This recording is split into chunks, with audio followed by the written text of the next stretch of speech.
Hello, and welcome to another episode of Be the Love to Awaken Our Souls. Thank you again so much for tuning in this week. I am Stacy Musial. And I am Brenda Carey. We are your co hosts and souls on the journey, and we are on a mission to raise the consciousness of humans and the planet, and we need your help. Please spread the word to your family and friends and join us every week. Consider becoming a Patreon supporter or a sponsor to help with the operating costs like editing and the many hours we spend creating these shows with quality guests and content. And if you have resonated with our mission, support us in a way that raises your vibration to love. And if it feels safe for you, I'd like to begin by inviting you to take a moment to get centered with us. I'd like to begin by inviting you to take a beautiful, cleansing breath in through your nose and out through your mouth, releasing anything that is keeping you from being present. And take another deep breath in through your nose, breathing in calm, peaceful, loving energy, and breathing out anything you are ready to release in this now moment. And take one more breath in through your nose, breathing in light and love for yourself. And imagine breathing out that light and love and send it back to all of humanity. Remembering that you always have your breath to come back to. Our conversation today is kind of a continuation from the previous episode. So if you haven't listened to that one, maybe check it out after you listen to this one. It's episode number 178, where we talk about how to raise your spiritual consciousness. And so this is a continuation of that conversation when we were diving in about because our podcast mission is to raise the consciousness of humans and the planet, and how we can create actually our own like how to guide, and we give specific ways on how to do that. So check that out. But it does require trusting our own inner wisdom. And I know that there is a lot of confusion around, well, how do we do that? Like, how can we really know that we are really listening and trusting this inner knowing, wisdom, whatever you like to refer to it as, and we're just not thinking our own random crazy thoughts. And I mean, I still question myself many times, especially when I'm doing like some like Reiki self healing for myself, and like this maybe message comes through, and I'm thinking to myself, was that like really me? Was that like my wisdom, or am I just thinking random crazy thoughts? So, and just know that that's totally normal. And for some of us, this is a long process that we learn throughout many, many years. And for some of us, I mean, I have clients actually that this has always been something that they've been connected to since they were little children. So, no comparisons. We all have our own unfolding of how we learn and grow in this process of trusting our own inner wisdom. hmm Yeah, I think, recognizing that it is a continuum and it is a journey for every individual. There's layers upon layers and so, you know, we and sometimes, it's important to recognize like when that has been shut down, when our voice or our knowing has been shut down, and even as children, right? So then we stop trusting ourselves because we start giving our power away to people, that are maybe our caregivers, right? Our family. And so it's an uncovering, and sometimes it's a longer journey for others. And so, wherever you're starting is just perfectly the most beautiful place to start because that's what you are working with, right? And Absolutely. so just trust in that too, and it is an unfolding and maybe in this moment and, there you might be just having to remind yourself to stop, right? And get quiet. And I think that's really, really important is to have that quiet time and move away from the distractions, right? I think, we have so many distractions, the TV, the phones, you name it, right? Like lights all over the place, things. And so, these shiny objects that catch our attention and to distract us from our deeper knowing, our like wisdom that we hold within. And so letting go of all that and taking time to do some deeper dive work, um, can really help quiet the mind and quiet the overstimulation and Mm, allow for messages to be heard. That's when the mind is quiet, that's when the messages really start to emerge. And then we can see and hear, feel, however those messages, however that knowing comes to you, then we can learn to really tap in and trust that because it's coming from a deeper, quiet place. absolutely. And just to piggyback what you had said earlier, as a child growing up, I can't say that my inner wisdom or intuition was fostered in any way. So as I grew up, and I think as I went into public schooling and where everything had to be proven scientifically, I didn't really learn or know that I could trust this wisdom that would come to me. And I like how you say we can feel or we can know, because I do think that inner wisdom can come through different people in different ways. And sometimes you might have heard these as like the four clairs of like clairvoyant, claircognizant, clairaudient. Um, oh, I'm Claire missing the sentient. clairsentient. Thank you. I was like, the other one. Um, and I so gotcha. yeah, thank you. I appreciate that. Because the four clairs just popped into my head when you mentioned that, because I think people think, oh, I have to see images, or I'm definitely going to hear like this voice, and that's going to be it. And I would say be open to all the ways. Maybe it's a felt, like you actually, it's a felt sensation, or maybe it's just this knowing. Like it wasn't a visual image, it wasn't like words like clairaudient, like, or but it can come in so many different ways, and not to judge it and not to fear it, because I think sometimes we think, oh, well, what does that mean? And then the rational mind gets in there and wants to explain like what specifically it means and how it's going to turn out, because we want to be safe. We want to feel like we're safe and we know. But really, I don't think inner wisdom operates on that level. So just being open, and some little children are very aware that they have one of these clairs, and it's fostered throughout their life. And for me, for example, I think clairaudient had been there, but because it didn't make sense in my world at that time, it got dampened. And that wasn't until I became very open and also used my own voice that started to resurface and become more clear again. Hmm.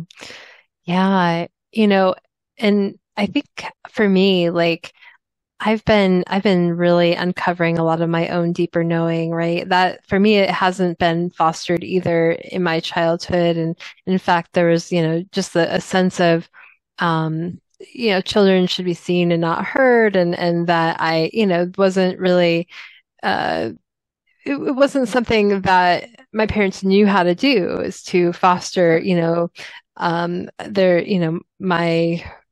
my inner wisdom. And so it's been many, many layers that I've had to go through to get to where I'm at. And so and I'm still, still an everyday, all the time process, right? It's not something that I've perfected in any way. It's an No. ongoing, there's no perfection, right? I just have to say that too. You don't, it's not getting it right or getting it perfect, but it's about taking time. It's about taking time to be open and listening and being consistent. So for me, it's like it comes from a deep knowing. Like I just know, and most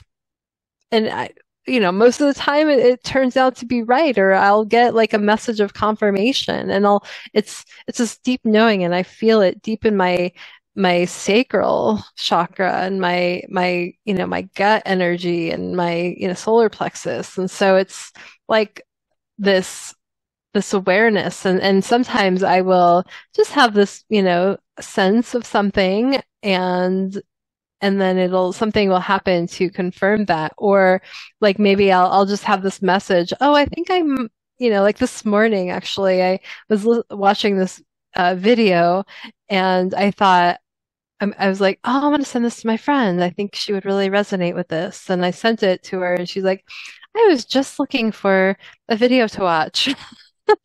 And so Yeah.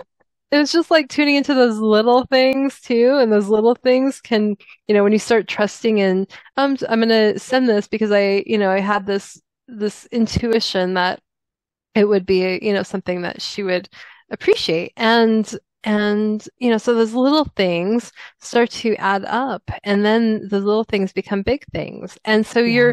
you're really learning, you're building that muscle, but you're building that trust with yourself, right? And so when you build that trust with yourself, then you start to really trust yourself, and you trust your intuition, and you trust those messages that you're getting. And so then that's going to build a stronger layer by layer, and it's going to create a, an energy where you're going to really be able to know that, okay, this message is coming. I'm going to trust the guidance in it, and you're going to feel good about that. And the doubt is going to fade away. I love how you bring up the little things because I think there's this idea that inner wisdom is like this huge epiphany kind of thing. And yes, it might be. But I also think it's just the little things that we trust, like, oh, I'm thinking of this person. Maybe I will call them or send them an email. Or, and we just kind of follow these little rabbit holes to see where they lead and being detached from a specific outcome. And for me personally, patience is key in this because I mean, I admit I like to like I think, oh, here's the outcome and it's going to happen, quickly because I'm doing these things when really it's in the being energy, like being intuitive or being a deep listener can naturally create this, whether you call it flow state or things synchronistically move in a way that maybe our brains wouldn't have even thought of. But there is a process of being patient with ourselves and being willing to not know the answers. And for me personally, that's a place where I am at. I've had a lot of change this last year with moving and being in a new community and teaching locally, yes, here in Montana, but then also my online. It's just taken up this whole different shape that I didn't even know I needed to be aware of. And so using my intuition to make the next right decision, I think is key. And like you said, building the muscle of intuition. Mm, yes, I love that, right? Like I'm learning even more and more, right? That at least for kind of going back to human design, and my own human design. And if you're Mm, familiar with human design, I would really encourage you to look it up. And we did an episode, a couple episodes on human design. And so yeah, look that up.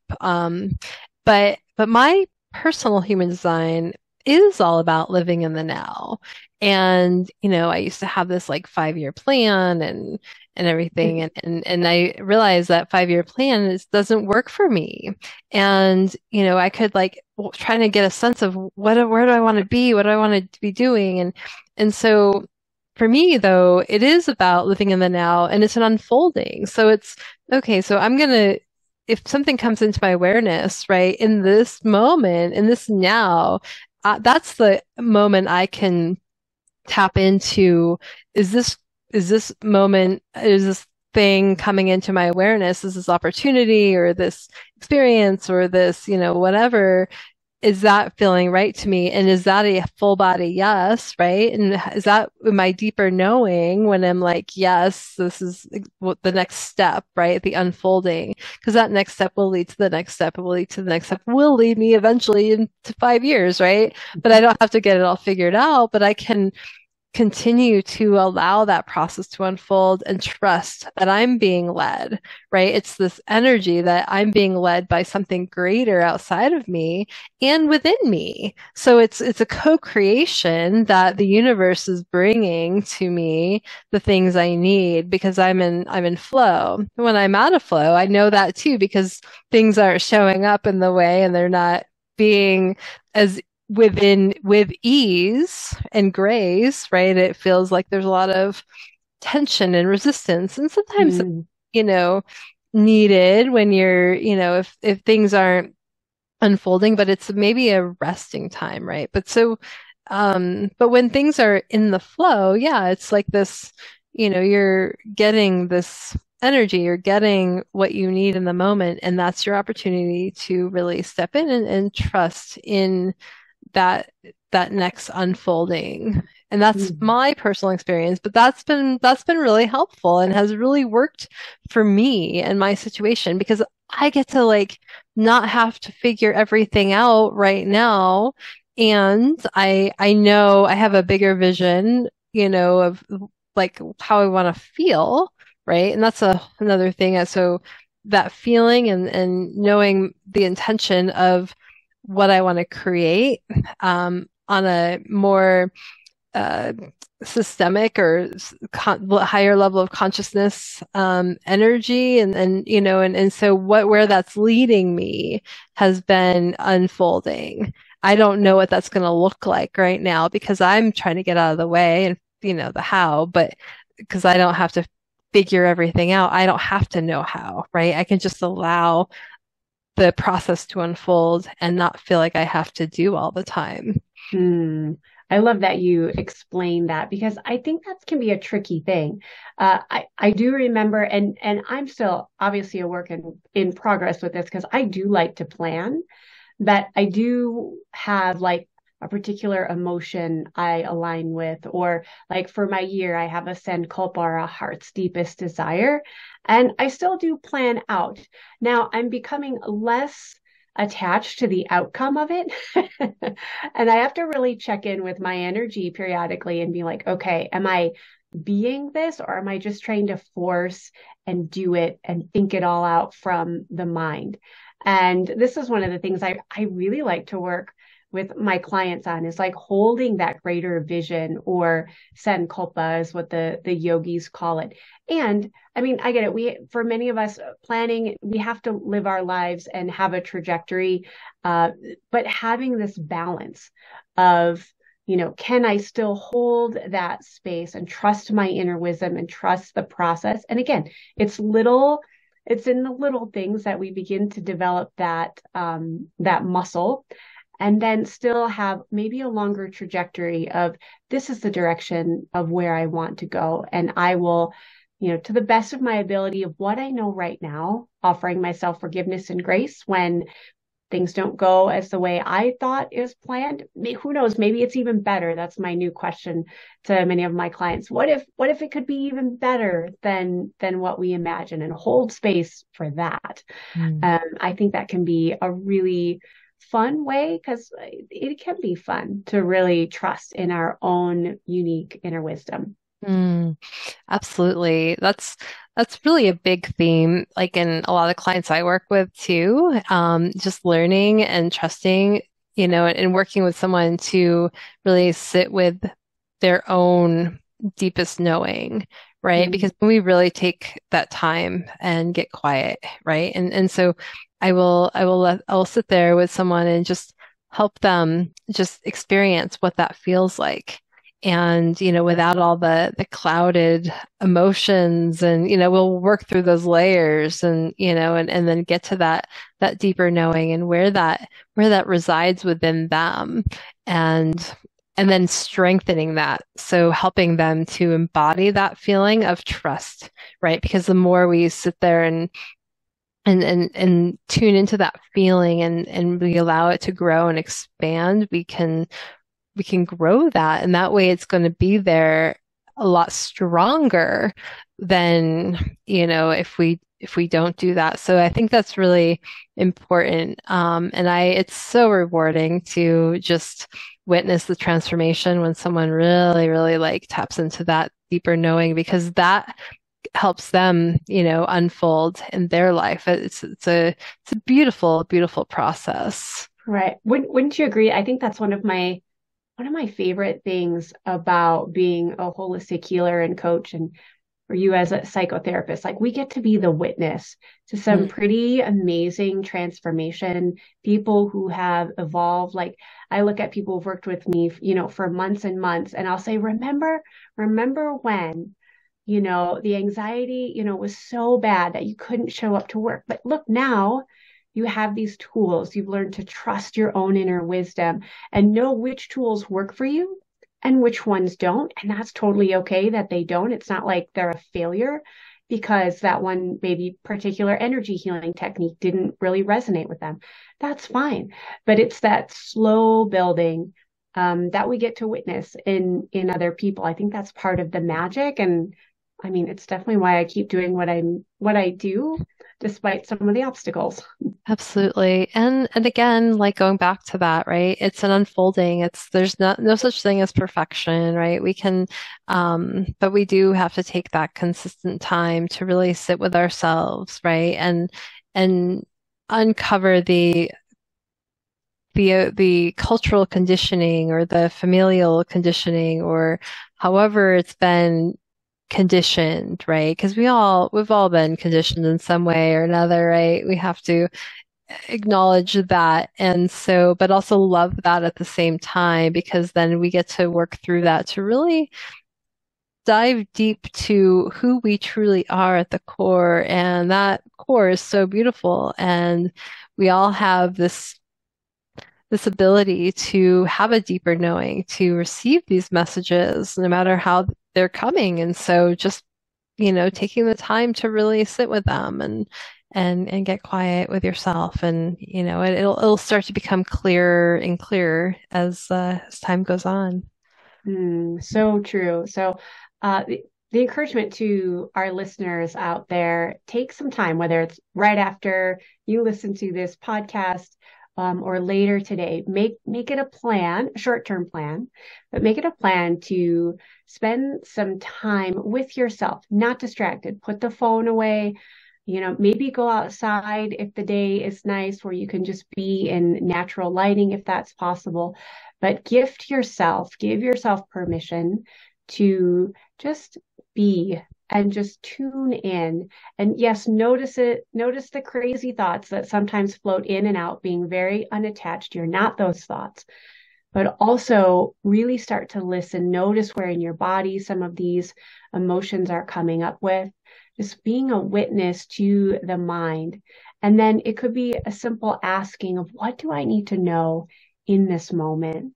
And just see if any type of what I call divine download comes. And if not, that's totally okay. But give yourself the time. It is such a gift, and it's so necessary to build that muscle of trusting your own wisdom. And thank you for listening to Be the Love podcast. If you have enjoyed listening to our show, please share the love by sharing it with your family and friends, giving us a 5-star written review on iTunes and Spotify, or liking us on Facebook. I'm Brenda Carey, and as a holistic healer, I offer coaching and online programs to guide people in their sacred path to vibrant health. My website is sacredpathyogaandreiki.com.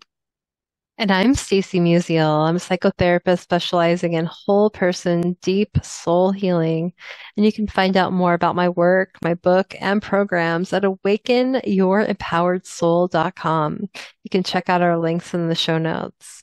Please consider supporting our mission to awaken our souls with a monthly donation that helps with the operating costs of this podcast so we can continue to spread the love. To contribute, visit our Patreon website at patreon.com/Be the Love Podcast. And stay tuned for more episodes being released on Mondays at 5:55 a.m. Mountain Time.